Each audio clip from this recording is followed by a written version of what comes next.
The town was small, peaceful, and quiet most of the time. Everyone knew everyone else, and most people lived simple lives. At the center of the town stood a little community hall where gatherings, weddings, and yearly events were held. One of the biggest events every year was the talent night, where children, teenagers, and even some adults came together to perform music, dance, or small acts. Families looked forward to it because it gave them a chance to enjoy an evening of fun and cheer. The little town, though modest, carried pride in this yearly tradition. That evening, the hall was filled with laughter, footsteps, and the sound of people setting up instruments. Parents carried snacks for their kids, neighbors greeted each other warmly, and the smell of fresh popcorn floated in the air. Everyone seemed excited. At the back row of the hall sat Maria, a woman in her late 40s. She wore a plain dress, her hair tied neatly in a bun, and her hands folded in her lap. She was known to all as a kind, hard-working woman who worked at the local bakery. People often saw her early in the mornings, covered in flour, kneading dough with strong but gentle hands. Her warm smile had brightened many mornings for the townspeople as they stopped to buy bread or cakes. To them, she was a simple woman, ordinary, quiet, and humble. Maria sat quietly, her eyes watching the young participants rush to prepare. She enjoyed evenings like this, where she didn't have to stand in the spotlight.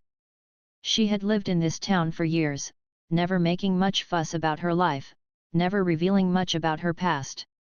For her, it was enough to be surrounded by kind people and live in peace. She had chosen this life after leaving behind something very different, something no one here knew about. But tonight, life had something unexpected prepared for her. In the front row sat Mr. Collins, a retired music teacher who had taught at the high school for decades.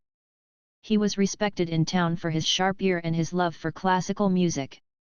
He still helped train students for the yearly talent show, even though he was no longer officially teaching. He had a sharp tongue and a sense of humor that could sometimes come across as teasing.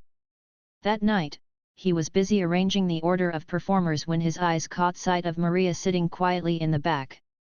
With a smile, he called out across the room, "Maria! Why don't you come up here and sing something tonight?" The crowd chuckled at his words. Maria smiled politely, shaking her head slightly, but Mr. Collins wasn't done. He added with a playful laugh, "Come on now, why don't you try a real challenge? How about one of those complicated opera solos? That will test your voice."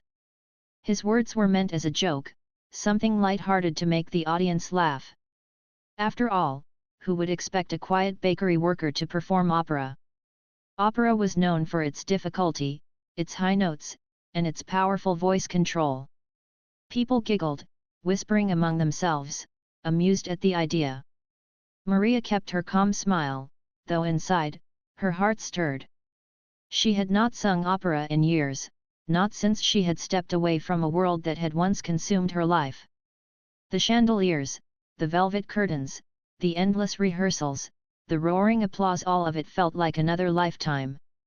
Here, in this small town, no one knew that she had once been Maria Alvarez, the woman who had sung in great opera houses of Europe, who had once been called a voice touched by the heavens. To them, she was simply Maria from the bakery, the woman who sold them warm bread and cinnamon rolls every morning. But now, with the spotlight unintentionally pushed toward her by her old teacher, she felt the weight of a decision pressing on her. Should she laugh it off and stay quiet, keeping her secret safe, or should she step into the light, even just for one night? The people around her continued to whisper. "She won't do it," one said. "She's too shy," another laughed. Some even encouraged her teasingly, clapping their hands and calling her name. Maria stood slowly, smoothing her dress with her palms. Her eyes were calm, but inside, her chest felt heavy with a mixture of nerves and something else, something like longing. As she walked down the aisle toward the stage, the room hushed a little. Mr. Collins raised his eyebrows in surprise.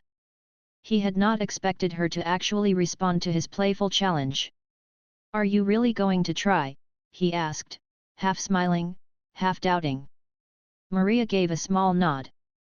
Her voice was soft as she replied, "Yes, I'll try." The pianist, confused but ready, sat at the instrument. He looked at Maria, waiting for her choice. Without hesitation, she named one of the most difficult opera pieces, a solo known to bring even professional singers to their knees. A ripple of laughter and gasps filled the hall. Mr. Collins blinked, almost thinking she had made a mistake. "Maria, are you sure?" he asked. She only nodded again, her eyes steady. As she stood on the stage, the warm yellow lights falling on her face, Maria felt something awaken inside her. She could almost hear the echoes of her past, the grand halls, the sound of applause, the weight of costumes heavy with jewels, and the orchestra swelling behind her. She remembered the countless hours of practice, the sacrifices, and the nights when her voice had carried her to heights she never thought possible. And she remembered why she had left it all: the exhaustion, the loneliness, and the personal loss that had broken her heart. She had promised herself she would never go back. Yet here she was, standing in front of her neighbors and friends, ready to reveal a truth she had kept hidden for years. She took a deep breath, her heart beating steadily, and looked out at the sea of expectant faces. Most still doubted, some smiled kindly, and others were just curious. None of them knew what they were about to hear. For Maria, it wasn't about proving herself anymore. It wasn't about applause, fame, or recognition. It was about reclaiming a part of herself that she had buried long ago. The bakery woman and the opera star were both her, and tonight, perhaps, the two worlds would meet. The pianist placed his fingers on the keys, ready to begin. Maria closed her eyes, allowing herself one last quiet moment before everything changed. She could feel the silence of the hall, the breathless anticipation, the weight of her teacher's challenge hanging in the air. She knew once she opened her mouth to sing, nothing in this little town would ever be the same. And then, as the first notes filled the room, Maria lifted her chin, opened her mouth, and prepared to let her hidden voice soar once more. Maria stood under the stage lights, her hands steady though her heart was beating faster with every second. The pianist sat ready, his fingers hovering just above the keys, waiting for her signal.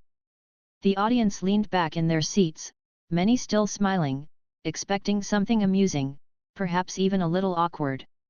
To them, Maria was still only the bakery woman they saw every morning. No one, not even for a second, imagined that she could actually sing the complex piece she had requested. Mr. Collins stood at the side of the stage with his arms crossed, still half joking in his mind. He had been teaching music for over 30 years and had trained many talented students. He knew how impossible it was for an untrained person to attempt such a piece. He told himself she must be nervous and would probably step down after a few seconds. Yet there was something in her eyes when she nodded, something calm, almost fearless, that left him unsettled. The crowd was restless with whispers. "She can't do it," one person muttered. "It's too hard." Another chuckled, "Well, at least she's brave enough to try." Children giggled, not understanding the seriousness of opera. For them, it was just a fun night, and they were waiting for the next act. Maria took a long, steady breath. She remembered the first time she had performed this very piece years ago. She had been 21 then, standing on the stage of a grand opera house in Italy. The chandeliers had sparkled above her, and the hall had been filled with nobles, critics, and music lovers. That night had changed her life forever, launching her into fame she had never imagined. And now here she was again, in a small town hall with creaking wooden chairs, standing before neighbors who had no clue about her past. The contrast almost made her smile. The pianist began, his hands pressing the first notes gently, filling the air with a melody that carried weight and elegance. The hall grew quiet, the whispers fading as everyone turned their eyes to Maria. She closed her eyes for a moment, letting the music guide her. Then she opened her mouth and released the first note. It was soft, controlled, and perfectly clear. The sound carried across the room effortlessly, reaching even the farthest corners of the hall. The crowd immediately hushed. Some blinked, unsure if what they heard had come from her. The teacher straightened, his arms unfolding as his eyes widened. The pianist glanced at her quickly, almost in disbelief, but kept playing, his fingers now stronger, more confident, as if he too realized he was accompanying someone far beyond ordinary. Maria's voice rose higher with the next lines, filling the room with a richness that no one had expected. Her voice was like velvet and fire at the same time, smooth yet powerful, gentle yet commanding. The children who had been giggling were now sitting still, their eyes wide. Parents leaned forward, forgetting to breathe. A man in the back whispered, "Good Lord, she's incredible." As the song built, Maria let her heart pour into every note. Her years of training returned to her body like muscle memory. Her breath control was flawless, her tone resonant, and her high notes soared like wings in flight. She sang not just with skill but with emotion, raw, deep emotion that touched every person listening. Mr. Collins, the teacher who had challenged her, felt his throat tighten. He had taught many bright students in his lifetime, but never had he heard something this breathtaking in such an unexpected place. It was not just talent, it was mastery. He realized at that moment that he had underestimated the quiet bakery woman, and shame washed over him for making her the subject of a joke. Maria sang on, her voice climbing, then falling gently, then climbing again, like waves in the ocean. She was no longer just a woman on a stage, she was a story, a memory, a force that pulled everyone into her world. She saw the faces in the crowd, astonished, emotional, stunned, and for the first time in years, she felt that old fire burning inside her. She was alive in her music again.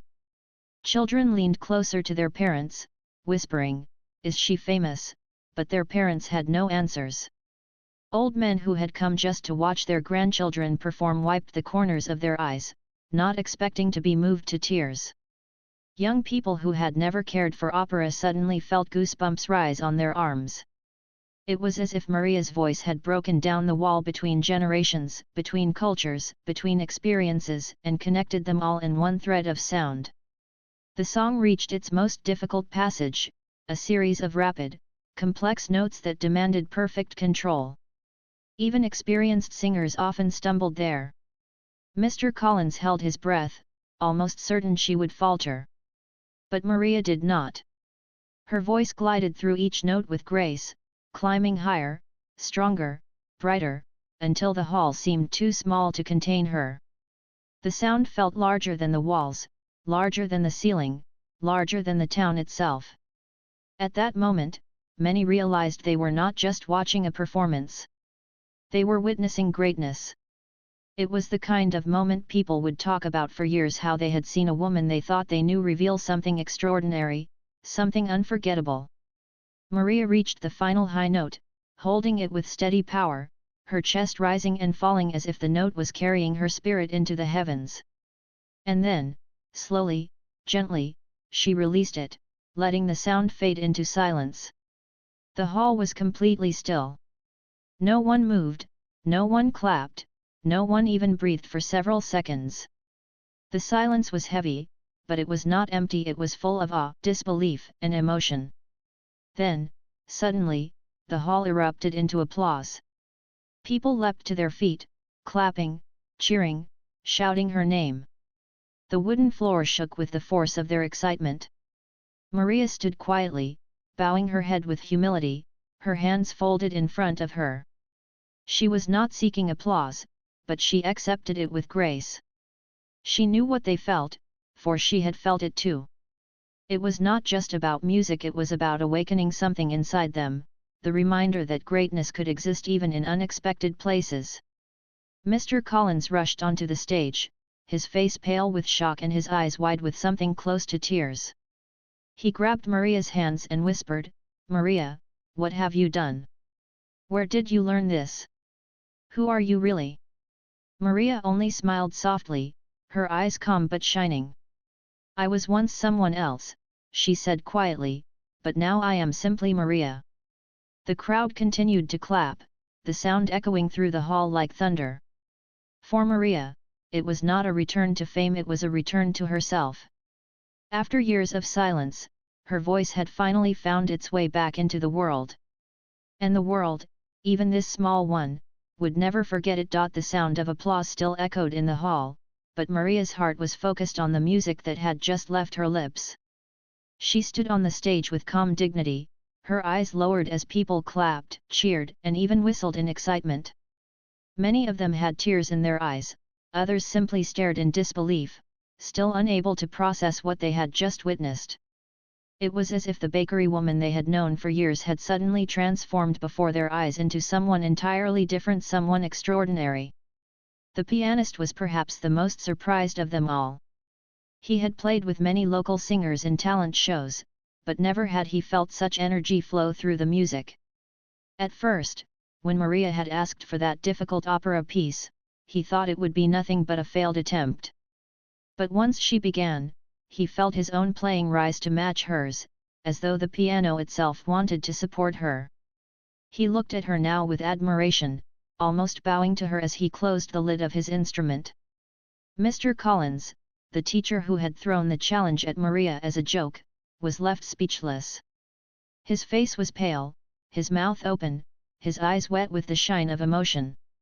He had trained students for many years, he had admired great singers in recordings, but never had he expected such mastery to come from the woman who sold him bread every morning. He felt a mix of pride, guilt, and awe. Pride that such a voice had appeared in his small town, guilt that he had mocked her into singing, and awe that he had witnessed something unforgettable. Maria raised her head slowly, her eyes moving across the crowd. She saw familiar faces, neighbors, friends, people she greeted every day while handing them loaves of bread or sweet rolls. They looked at her now as if they had never truly seen her before.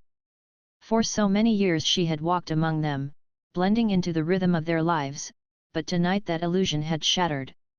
Her true self, the one she had hidden, had stepped into the light. The crowd's applause slowly settled, but the atmosphere of wonder remained. A young girl tugged at her mother's sleeve and whispered, "Mom, is she famous?" The mother, still wiping her eyes, shook her head slowly. "I don't know, darling," she whispered back, "but she should be." One of the town's older men, who rarely ever spoke, leaned on his cane and murmured, "That was the voice of a star. I've lived a long time, and I've never heard anything like it." His words spread quietly through the people near him, and soon whispers filled the room. Everyone wanted to know, who was Maria really? Maria, meanwhile, was still on the stage. She could feel her heart calming, though a storm of memories was swirling inside her. It had been years since she had last performed like this.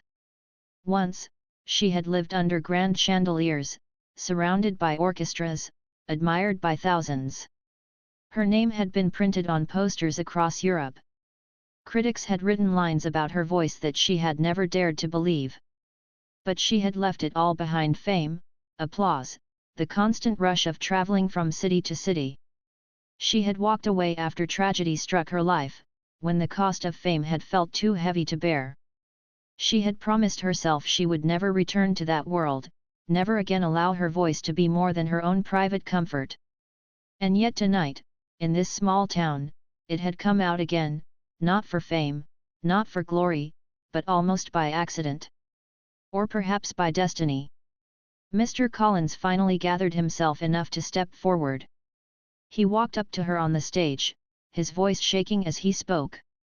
"Maria, that was extraordinary. I don't even know what to say. Where did you learn to sing like that?"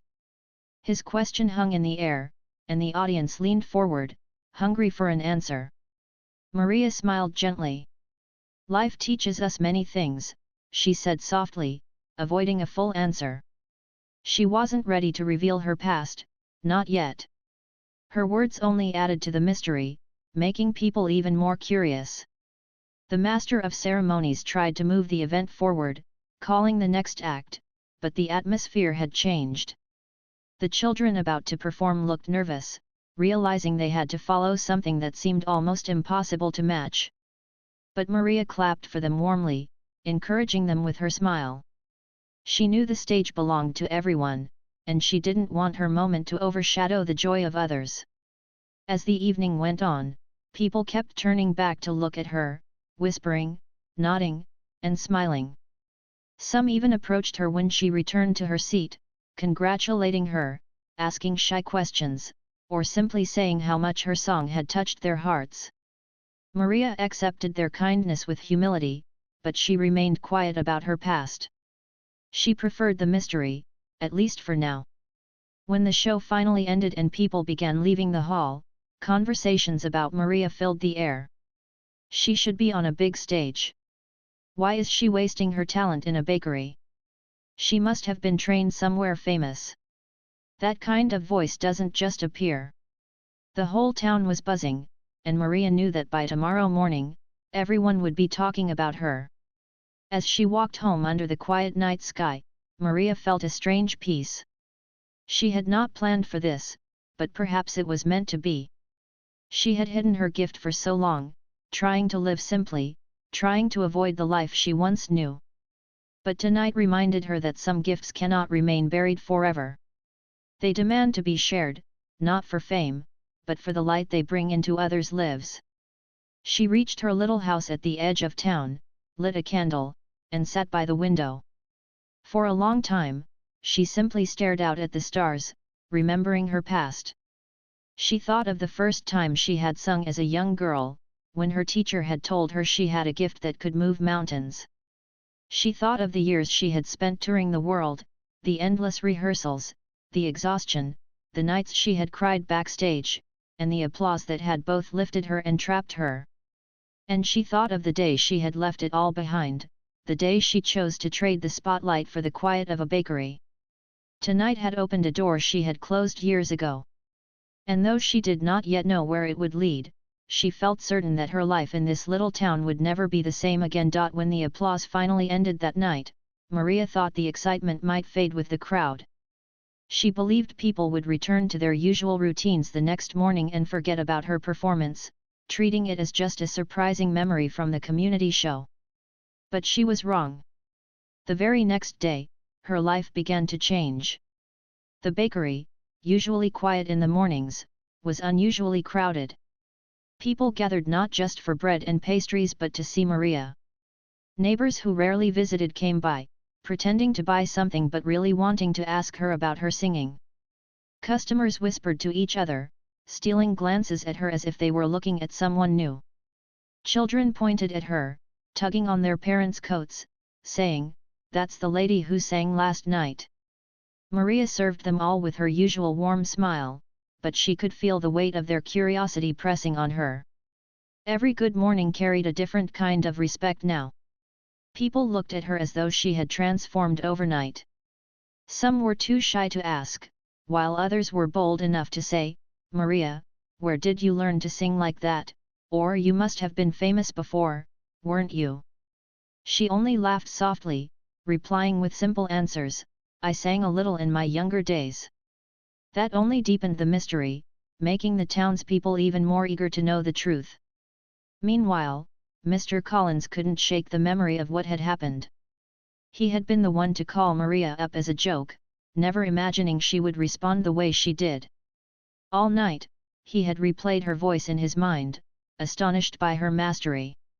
By morning, he felt he owed her not just an apology but a public acknowledgement of his mistake.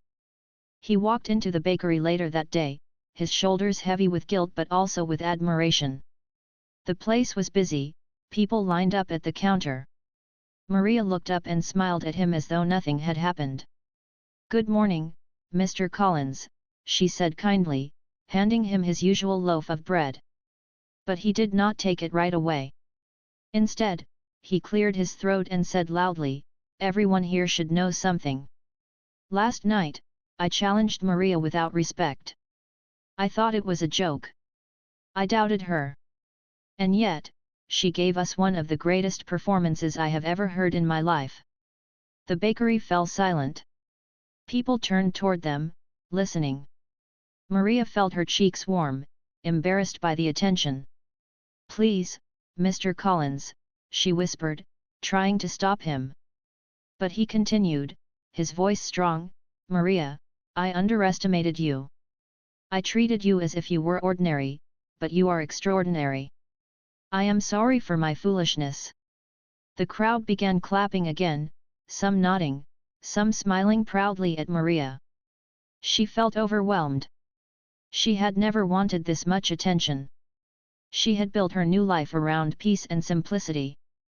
Fame, in her experience, came with heavy burdens.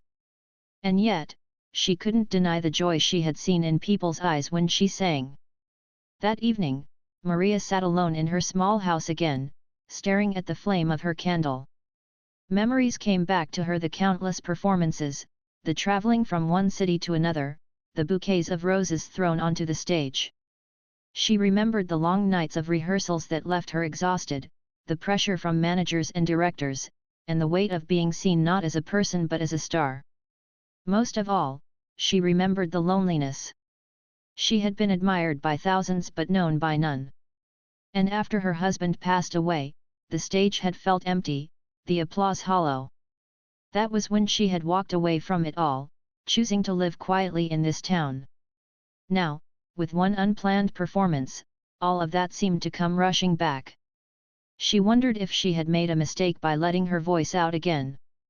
But then she thought of the faces she had seen in the crowd, the tears, the awe, the way even children had been touched by her song. Perhaps it wasn't a mistake at all.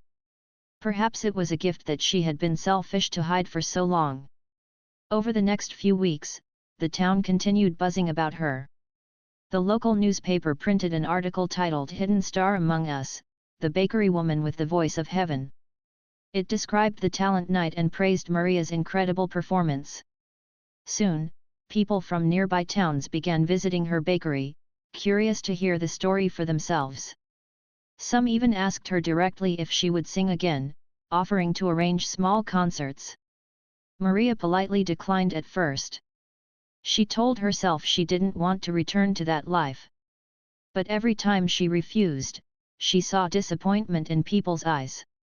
One evening, when a group of young music students came to the bakery and asked shyly if she could sing just one song for them, she felt her heart soften. She saw herself in their eyes, the young girl she had once been, full of dreams, hoping for someone to inspire her. That night, she sang for them quietly in the bakery, and once again, her voice left everyone stunned. Word spread even faster after that. Invitations came from local schools, churches, and community groups. People wanted her not on grand stages but in small, humble places where her music could touch hearts directly. She realized this was different from her old life. There was no pressure for fame, no demands for endless tours.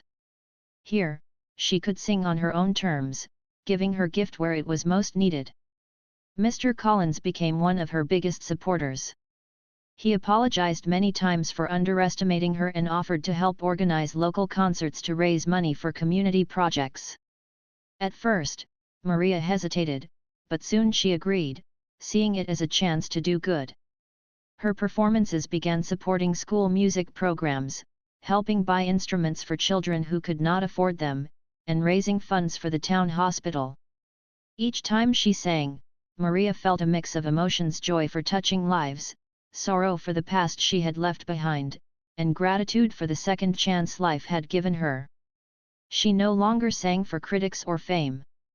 She sang for the people around her, for the children who dreamed, for the neighbors who worked hard, for the sick who needed hope.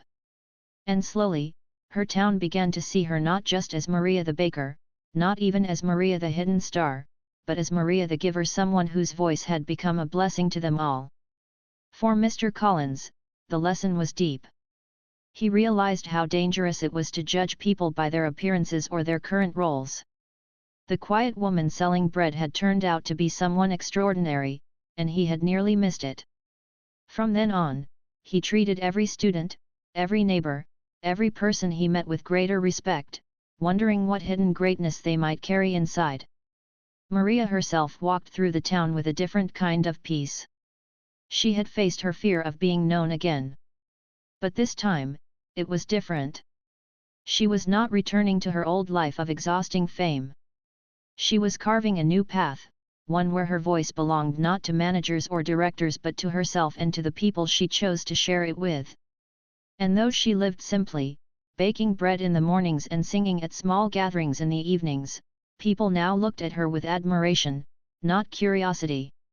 She had reminded them that greatness can live quietly among them, hidden in plain sight, waiting for the right moment to shine. The weeks turned into months, and Maria's life slowly found a new rhythm. She continued to wake early, knead the dough, and open her bakery every morning, just as she had always done. But now there was something different in the way people looked at her.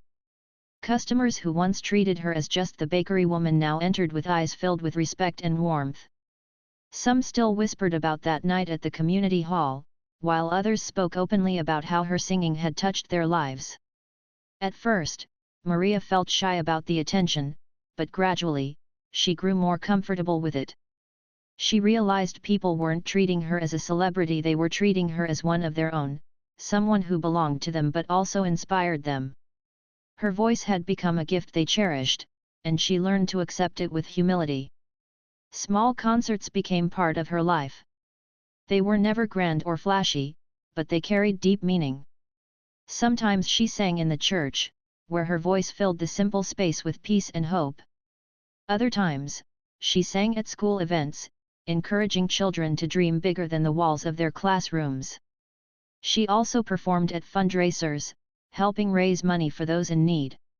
Each time she sang, she felt her heart connect with the audience in a way that was deeper than fame or applause. It was human, warm, and real. The local newspaper published more stories about her, calling her the hidden star who chose to shine at home. Reporters from nearby cities came to interview her, but she always answered their questions with grace and simplicity. "I am just Maria," she would say, smiling. "I bake bread in the mornings and sometimes I sing. That is enough." Yet, behind her calm words, Maria knew that her gift was no longer just hers to keep. It had become part of her town's soul. People felt proud to have her among them. She inspired children who wanted to learn music, parents who wanted to teach their kids to never give up, and even older people who had once abandoned their dreams but now felt hope stir again in their hearts. One day, a letter arrived at her bakery. It was written on fine paper with an elegant seal. The letter was from an international music foundation, saying they had heard about her through the newspaper articles. They invited her to perform in a grand concert in the city, alongside famous singers. It was an opportunity to step back into the world she had once left behind. Maria read the letter carefully, her heart heavy with memories. The thought of standing once again under dazzling lights, in front of thousands of strangers, both thrilled and frightened her. She remembered the endless travel, the loneliness behind the curtains, the emptiness that sometimes followed the applause. She had chosen to leave that life for peace, and she had found it in her bakery and her town. That evening, she walked through the streets, watching children play, neighbors chatting, and families laughing together. She realized she didn't need grand stages anymore. Her happiness was here, in this small world where she was both ordinary and extraordinary. So she politely declined the invitation, thanking the foundation but explaining that her place was in her community. When word spread that she had turned down the offer, some people were surprised, but most understood. They realized Maria was not chasing fame, she was choosing love, peace, and connection. Her decision only deepened their respect for her. Later, Maria agreed to hold one special concert in the town's community hall, the same place where it had all begun. But this time, it was not just for talent night. It was for everyone, the young, the old, the rich, the poor. She wanted the concert to raise money for a scholarship fund that would support young musicians in the town. She wanted others to chase their dreams, even if she no longer wished to chase hers on big stages. The night of the concert arrived, and the hall was filled beyond its capacity. People came from nearby villages and cities. The little hall glowed with excitement. Maria stood backstage, wearing a simple dress, her hands folded calmly. She did not feel nervous anymore. She felt at peace, knowing why she was there. When she stepped onto the stage, the applause was deafening. But this time, she didn't see herself as a performer standing above the crowd. She saw herself as part of them, sharing something beautiful together. She sang with all her heart, her voice rising and falling like waves, carrying emotion so deep that people cried openly without shame.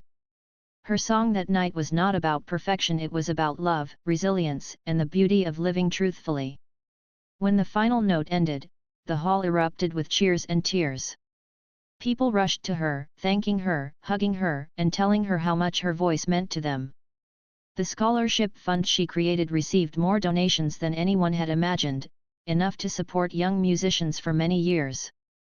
Maria felt her heart swell with joy. This was what her gift was meant for, not the bright lights of distant cities, but the hearts of people she knew and loved. From that night on, Maria's life remained simple, but it was no longer hidden. She continued her bakery work, singing at small gatherings, and guiding young singers in the town. Whenever someone asked her why she didn't go back to fame, she simply said, "Because my voice belongs here, with all of you." And in that little town, people carried her story like a treasure. They often told it to visitors, how a quiet bakery woman once stunned them with the voice of an opera star, how she chose love over fame, and how she gave them the gift of music without ever asking for anything in return. Maria never thought of herself as a star again. She thought of herself as a giver, a neighbor, a woman who had been blessed with a gift and finally learned the best way to share it. Her life was no longer just simple, it was meaningful. And in the end, that was far greater than fame could ever be.